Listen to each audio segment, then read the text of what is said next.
The night the rain came sideways off English Bay was the same night Delphine Rousseau's marriage died without a sound.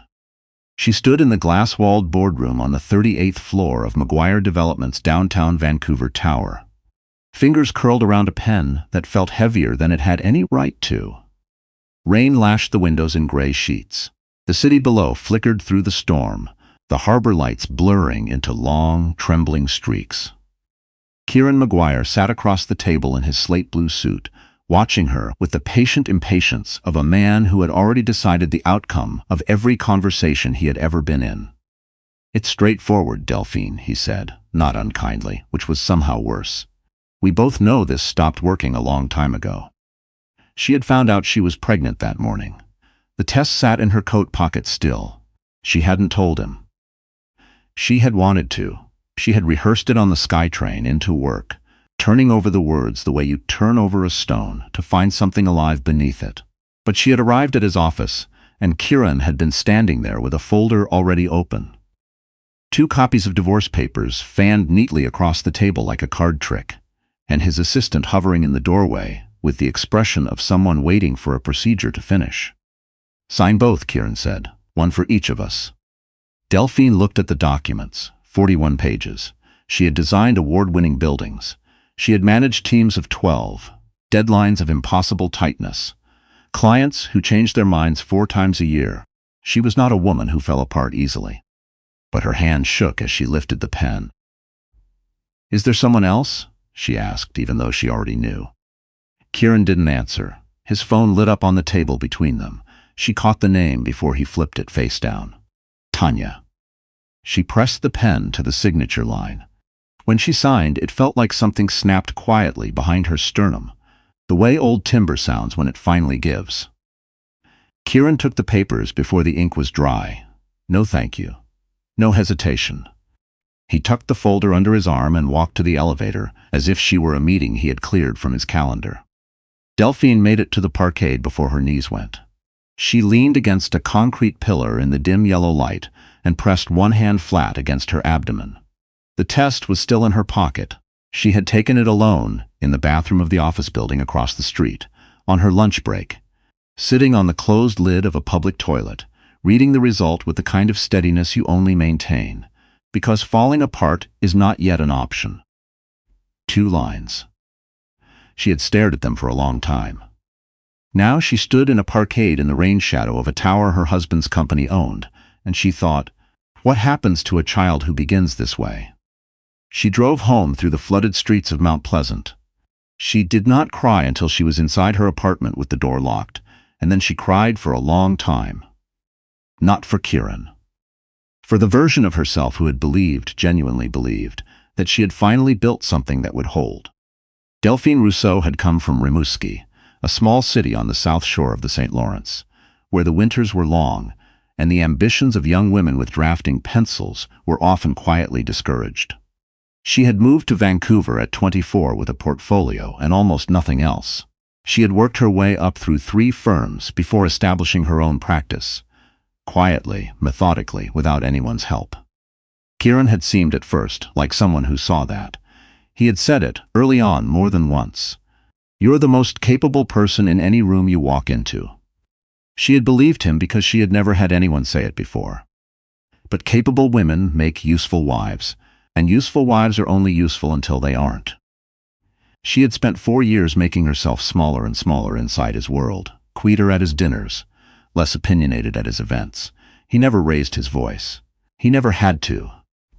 A well-timed sigh, a look that lasted just a half-second too long, a soft "must you always," before she had even finished her sentence. These were the instruments he used, and they were precise. She had believed, somewhere along the way, that this was simply how marriage worked, that she had to give things up to keep the peace. She had been wrong about a great many things.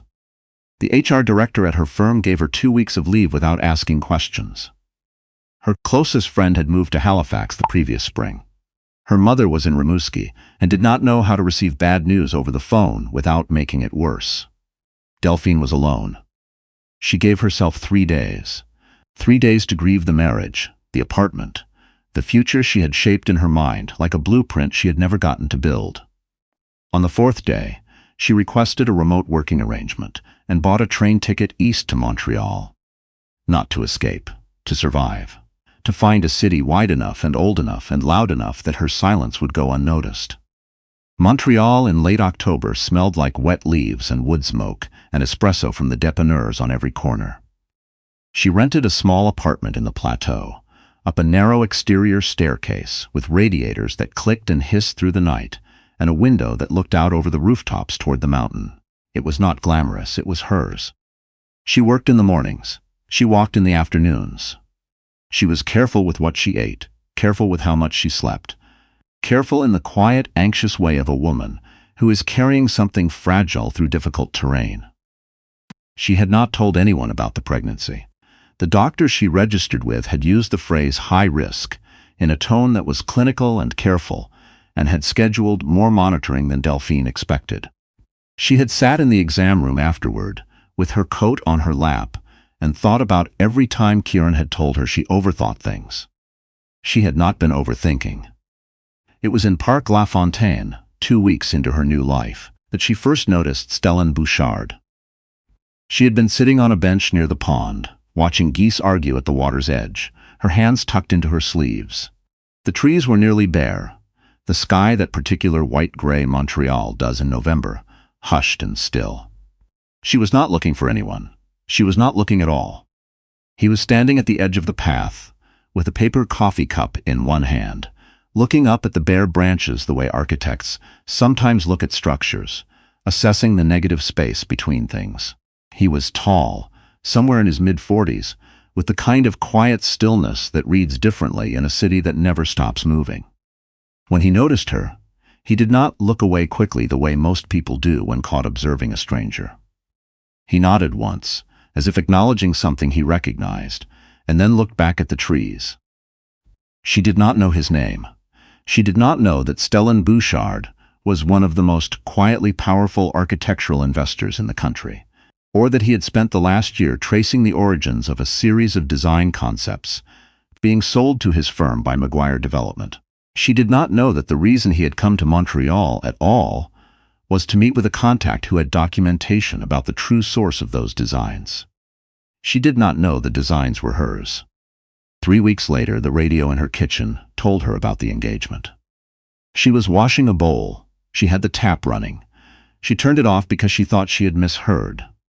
She had not misheard. Kieran Maguire, prominent Vancouver developer, and Tanya Oren, the PR director for his company, had announced their engagement at a private event at the Fairmont. 200 guests. Photographs taken.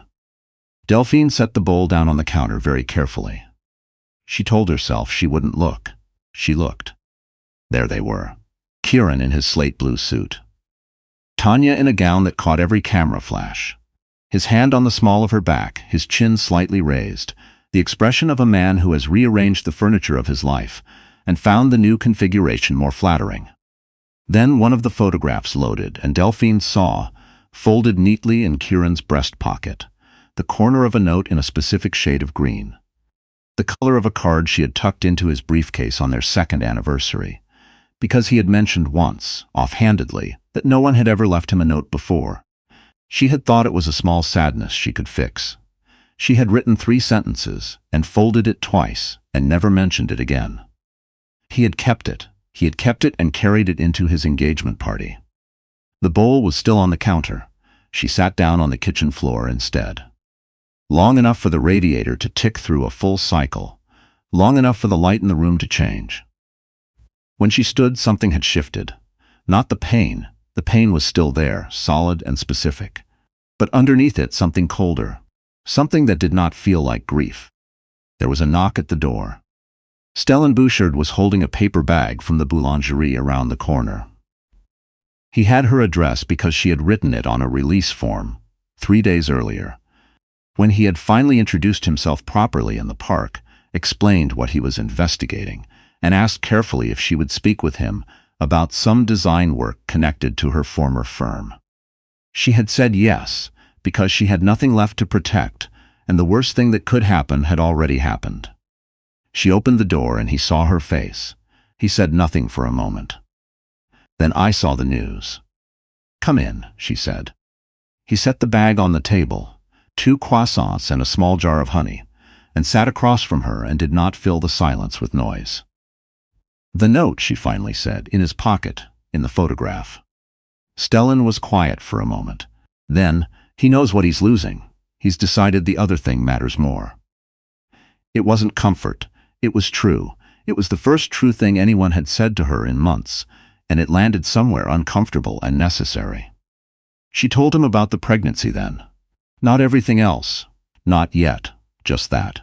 She told him in the flat, factual way you tell something you haven't said aloud before, and her voice held steadier than she expected. He listened without interrupting. He looked like a man doing the mental work of adjusting his understanding of a situation that had just become more serious. "You need a lawyer," he said. "Not eventually, now." She already had one. Dina Westbrook had been recommended by a former colleague, a small family and property law practice in Old Montreal. She had made a preliminary call, but hadn't moved further.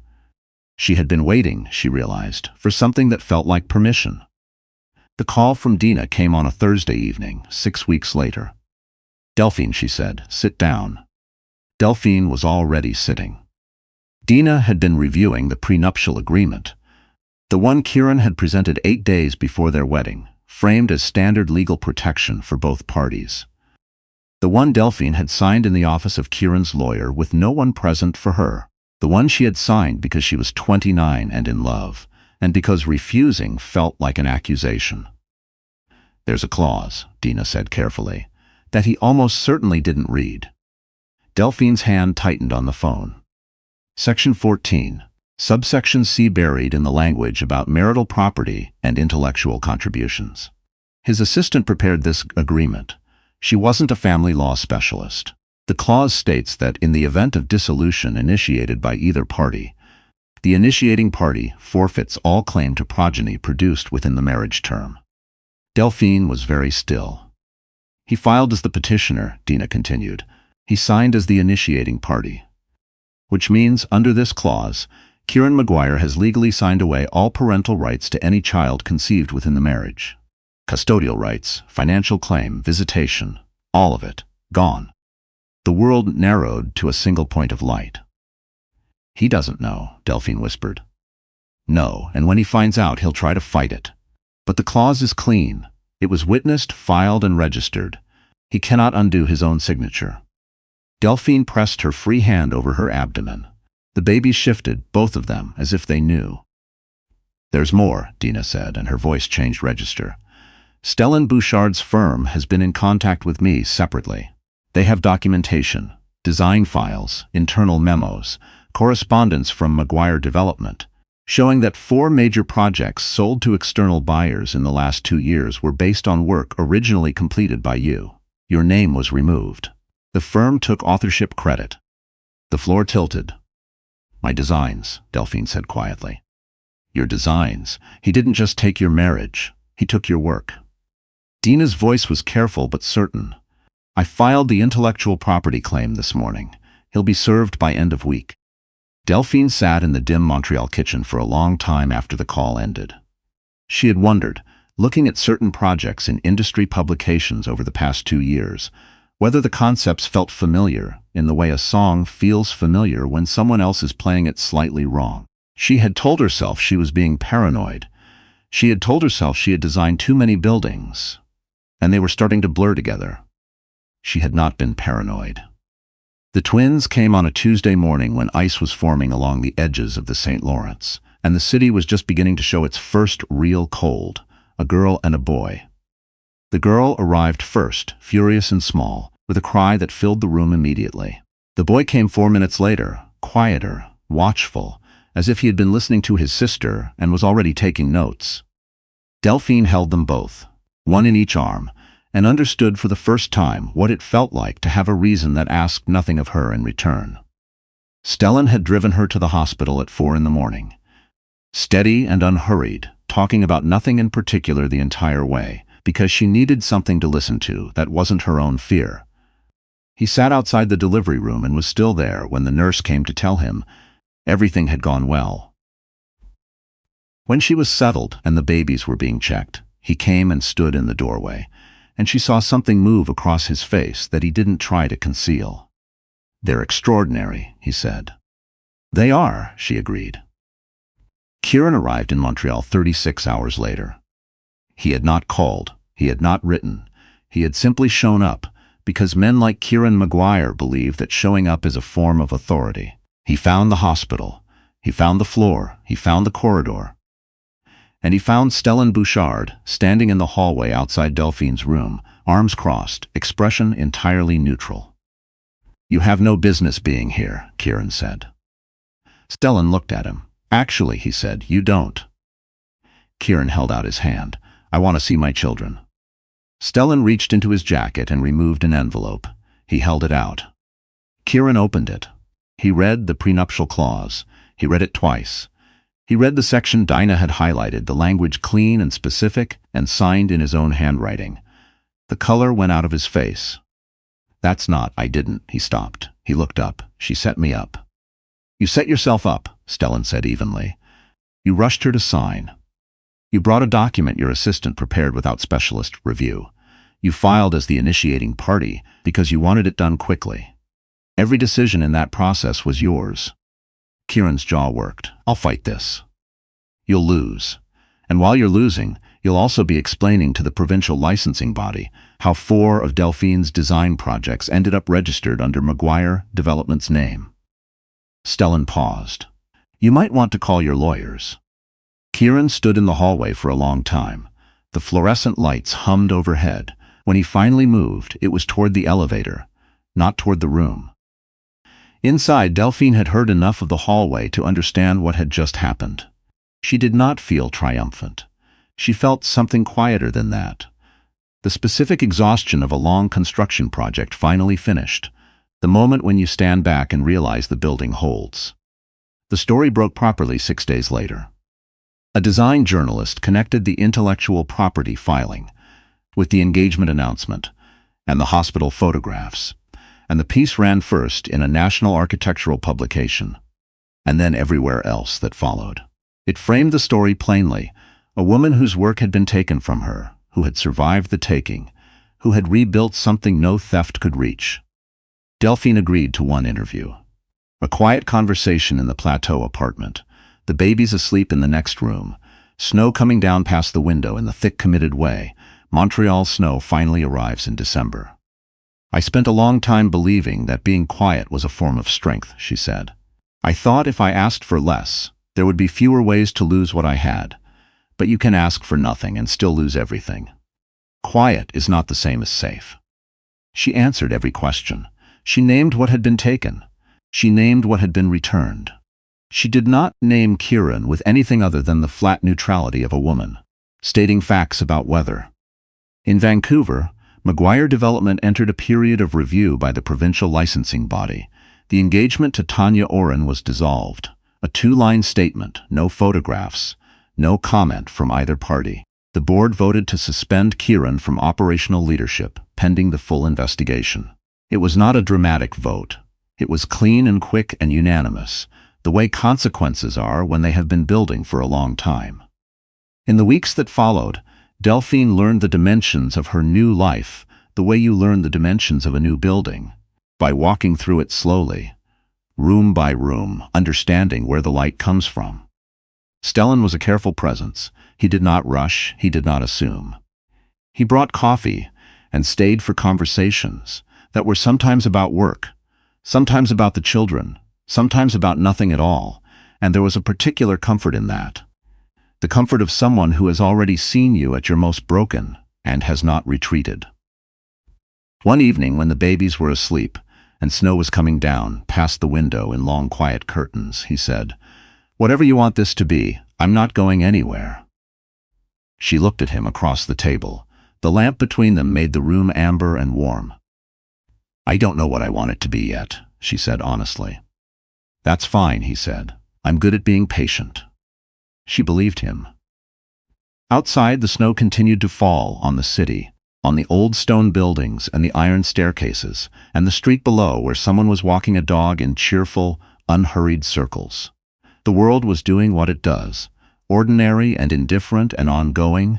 the way the world always is, just before something new takes root in it. Delphine Rousseau looked at her sleeping children and thought about the woman who had stood in a parkade in the rain, alone, with a pregnancy test in her pocket and a door slamming shut behind her. She did not feel sorry for that woman. She felt something closer to respect, for what she had carried without knowing it would hold. For every ordinary morning she had gotten through when getting through felt like everything. She had not survived because rescue arrived. She had survived because she had kept her hands on the work. Because she had protected what mattered most when protecting it cost her everything else. Because 2 small lives had needed her to hold on, and she had held on, and it had been enough. It had always been enough. She just hadn't known it yet.